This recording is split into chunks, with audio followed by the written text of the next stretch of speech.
Welcome back to the channel, guys. It's your boy ALin, and we back today with another video, man.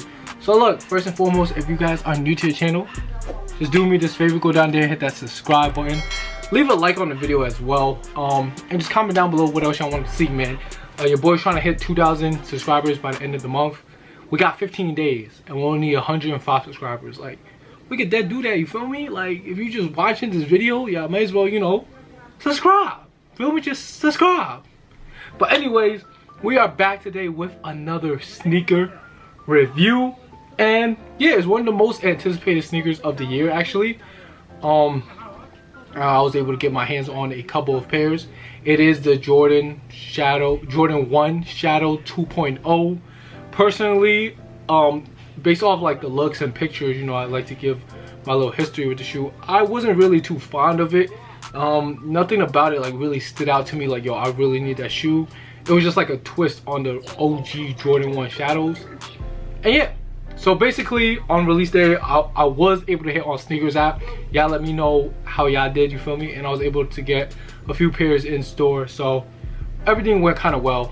My friend ran this bot for me, got 0 pairs off that. So but your boy hit Sneakers, and it's been like a year since I hit Sneakers, and they gave me this BS, you feel me? Like, it's tough. But anyways, right here we have the box, regular Jordan 1 box breakdown. If you guys, you know, have a pair of Jordan 1s, if you don't, it is just a Nike check, you know, with Nike, and it is in a black box. The tag right here, this is a size 9. The color code is black / light smoke gray / white, and Air Jordan 1 retro. Retail on these for the men's is $170. So yeah, there's that. All right, now getting into the unboxing, just flip it open. It's a lid. Underneath we have the white paper that comes with most Jordans or Jordan 1s, and just flipping it down, we have the sneaker right here. This is a size 9, so I'll be providing you guys an on foot portion of the video. But first and foremost, first impressions, nothing too crazy, man. It's really nothing too crazy. And yeah, that's all I gotta say. I'm gonna jump to a quick little B-roll right now to give you guys an in-depth look. You guys take a look at all the details and stuff, and then we'll come back. I'll break down the colorway and materials, sizing, everything. So let's cut to that.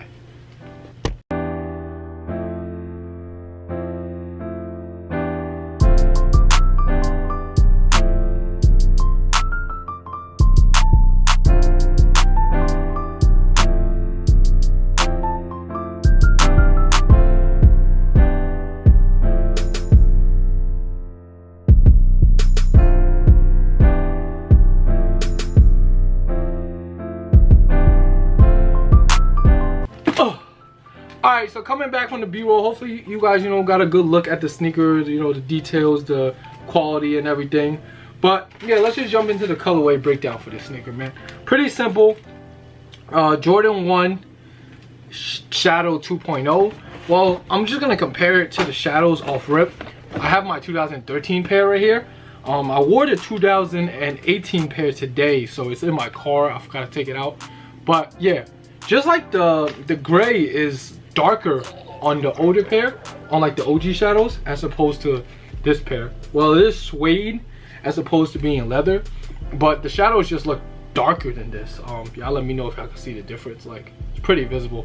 But yeah, that's just, you know, my main take. And this is just like a much better looking sneaker, but the suede is what's throwing it off, to be honest. Maybe if it was leather it would look different, but yeah, I'm not a huge fan of the reverse breads either.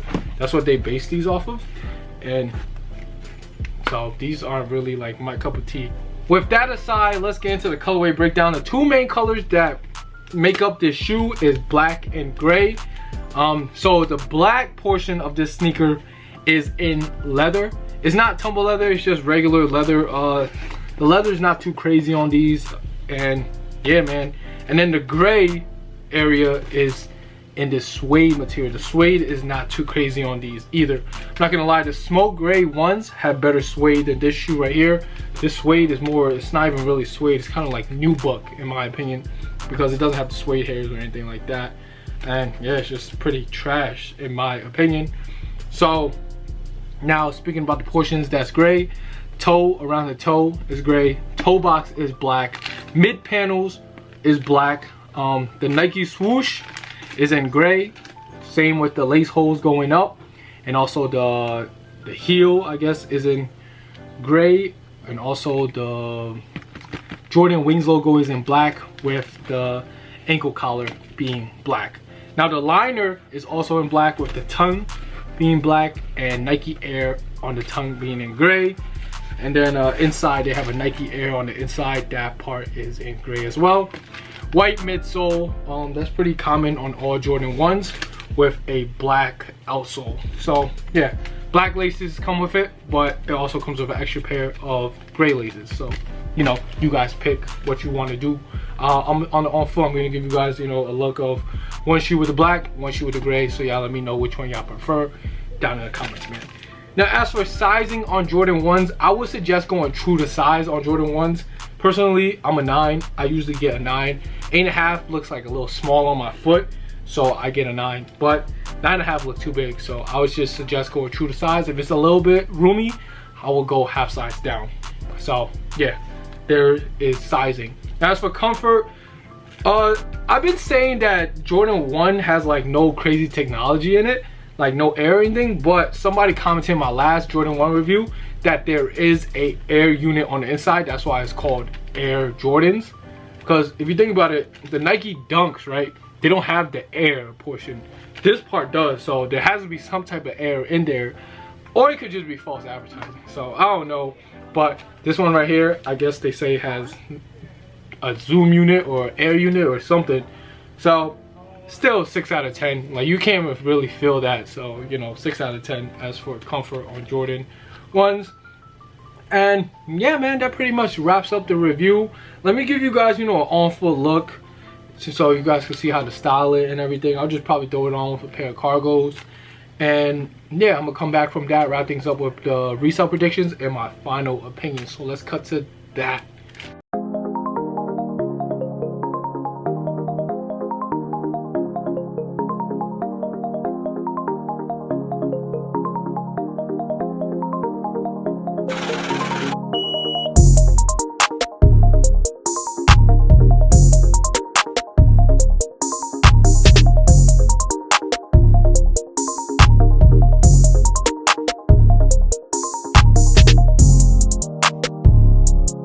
Alright, man, so coming back from the on feet, hopefully you guys got, you know, a good little look, you know, just a gist of what they will look like on feet. That's all the on feet is for. Like, every shoe looks good on my feet, but you know what I'm saying?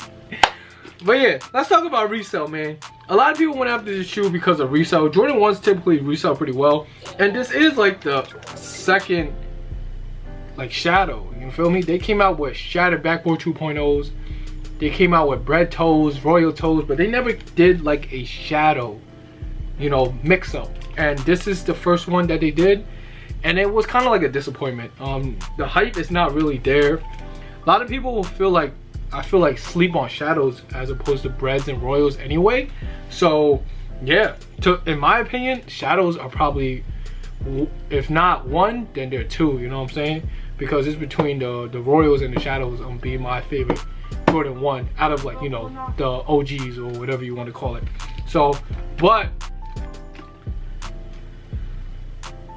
but this pair right here is honestly a letdown. So yeah, resale is, but this pair right here is honestly a letdown, and the resale price reflects in that. Right now it's selling men's pairs for around like $250, $260, and shadows go for like $400 or $500. Grade school is not doing that well either. The max is like 200 I seen on StockX, and retail is 130 on GS and 170 on men. So, you know, you're still making, you know, a good amount of profit, but it's not no crazy. Like, remember when royal toes came out, crazy, everybody went crazy. These, not a lot of people went crazy, but I do suggest holding on to pairs because it's kind of like a classic colorway, you could say, because it has the shadow name, so it will definitely go up in price.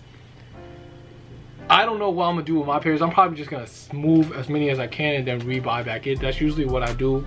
because once demand drops out, because like you can see for the UNC4s, like demand started falling off, but the prices still remain the same. I feel like these, I honestly don't know, but in the long term, in a couple months, these will definitely hit like 300 in my opinion, because people can't get the shadow ones.